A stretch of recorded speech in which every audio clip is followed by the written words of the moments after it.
Serbisyong totoo ang lakas ng hirit. Nagbabalik po ng hirit, tuloy pa rin ang ating pagbabantay sa Tigil Pasada. At alamin na natin ang sitwasyon sa Cubao, Quezon City kung saan nagsisimula ng dumami ang mga pasahero. May live report si Tricia Zafra. Tricia. Igan, habang nagpapatuloy itong kilos protesta rito sa Aurora Boulevard sa Cubao, nagsisimula namang kumapal na yung mga pasahero natin dito sa kalyeng ito na naghihintay ng mga jeep. Kanina nga nakita natin na nagsimula na rin sila mag-unahan dahil may mga ilang jeep na madalang yung ruta na dumaraan dito sa may Aurora Boulevard.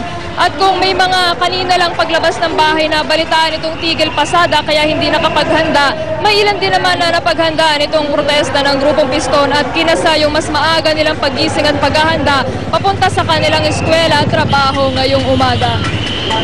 Sa mga oras na ito, Igan, normal pa yung biyahe rito sa Aurora Boulevard. May mga jeep pa namang nasasakyan yung ating mga commuter. At yan muna ang latest mula rito sa Aurora Boulevard. Balik sa iyo, Igan. Maraming salamat, Tricia Zafra. Samantala, punta naman natin ang monumento. Daron din live si Katrina Son. Katrina, kamusta dyan? Igan, alas 12 nga ng hating gabi nang simula ng Grupong Piston ang kanilang transport strike. Dito sa monumento, marami pa rin ang bumabiyaheng mga jeepney. Di pa naman nakaapektuhan ng mga commuters ng inilunsad na transport strike ng Grupong Piston.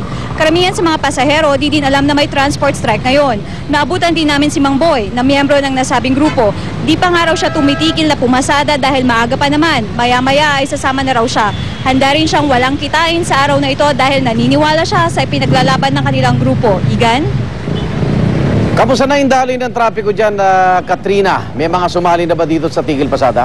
Konti-konti nang namumuo ang daloy ng trapiko dito, Igan, pero wala pa rin kaming namamataan na sumali. Okay, maraming salamat, Katrina Son. At magbabalik po ang unang hirit. Fact, swak sa asim at linamnam. 5 pesos lang.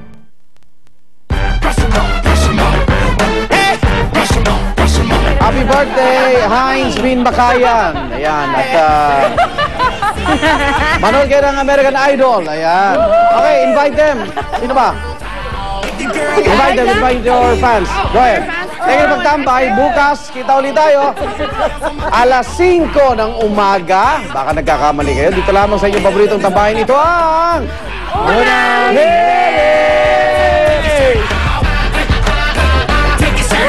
Ang programang ito ay inhatid sa inyo ng Mercury Drug. Gising 24 oras sa mga piling lugar.